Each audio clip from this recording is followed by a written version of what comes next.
EQ өндөртэй хүний дөрөвт одоо ур чадвар, бас нэг ур чадвар бол бусдыг ойлгох ур чадвар. Өөрөөр хэлбэл empathy гэж англи үг байна. За энэ юу гэсэн үг юм бэ гэхээр яг грек одоо үгнийх нь үндэс нь болохоор pathos буюу бусдын зовлон мэдрэх гэсэн ийм утгатай үгнээс гаралтай.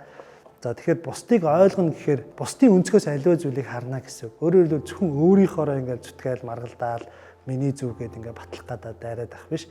Чи тэр нөгөө хүний өнцгөөс харвал нөхцөл байдал бас арай өөр харагдаж байгаа.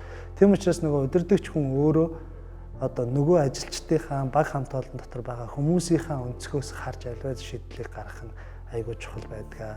Гэхдээ мэдээж одоо тэр хүмүүсийн талд гарч ийн гээл тэр хүмүүсийн одоо хүссэн зүйл болгоныг өгөөд байх биш. Энэ дээр гараад зарим үед бүжгийн талбай дээр гардаг шиг дандаа одоо мөнгө бодоод байж болохгүй, дандаа ашиг бодоод байж болохгүй. Зарим үед одоо бүжгийн талбайгаас тагтан дээрээ гарч хэрэгцүүлээ. Миний алдаа юу юм?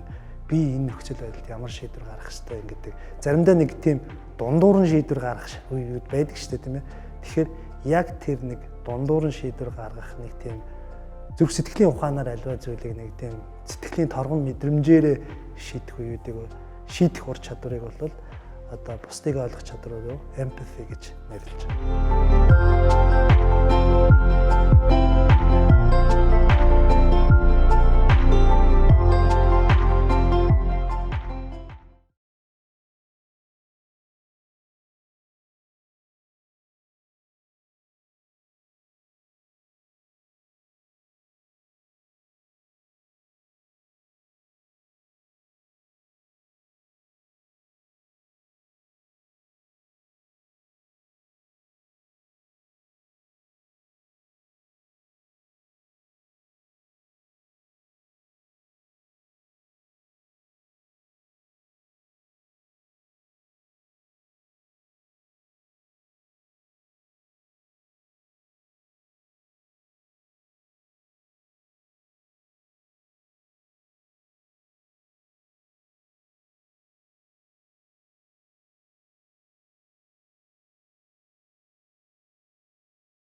За EQ-тэй хүний 5 дахь ур чадвар одоо Daniel Goleman хэлж байгаа 5 дахь ур чадвар бол нийгмийн social skill гэж. За энэ бол нийгмийн ур чадвар. Өөрөөр хэлбэл удирдагч хүн гэдэг бол тухайн хамт олон дотор болж байгаа тухайн нийгэмд ч юм уу тухайн хамт олон дотор болж байгаа нийгмийн тэр эмоцийн бүрдлийг аягуулсан ойлгох хэрэгтэй.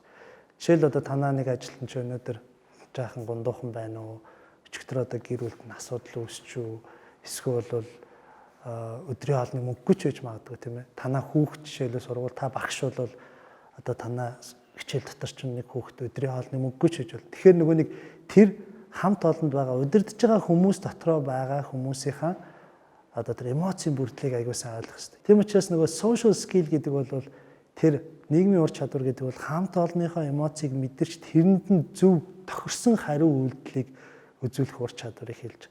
Тэгж чадаагүйгээс болоод буруу үед мэдрэмжгүй одоо үг хэлэхч байдаг юм уу? Ийм тохиолдлууд бас аюу тохиолдог. Тэгэхээр нөгөө удирдагч, манлайлагч хүн гэдэг бол өөрөө дандаа нөгөө тэр эмоцийг удирдах идэг учраас нэг талдаа 21-р зууны манлайлал удирдах ухаан бол өөрөө тэр эмоцийг зөв удирдах, эмоцийг зөв чиглүүлэх, мэдрэх гэж. Тэгэхээр энэ дээр бол одоо EQ-тэй хүн гэдэг бол тэр эмоцийг илүү сайн мэдрэх, тэгээд зөв хариу үйлдэл үзүүлэхийг хэлж. За ингээд EQ-тэй байх хүн маань нэгдүгээрт өөрийгөө таних хэрэгтэй. Хоёрдугаарт өөрийгөө чиглүүлэх хэрэгтэй. Гуравдугаарт тэр мотивацтай байх хэрэгтэй, тийм ээ. Дөрөвдүгээрт тэр empathy буюу нөгөө бусдын өнцгөөс аливаа зүйлийг харж чадах хэрэгтэй. Тавдугаарт тухайн тэр нийгмийн урч эмоцийг зөв мэдрэх хэрэгтэй. Тэр нь зөв хариулт үзүүлэх хэрэгтэй. За тэгээ энэ 5 ур чадрыг эзэмсэн байхад бол та бол амжилттай ажил мэргэжилтээрээ амжилттай байж чадна.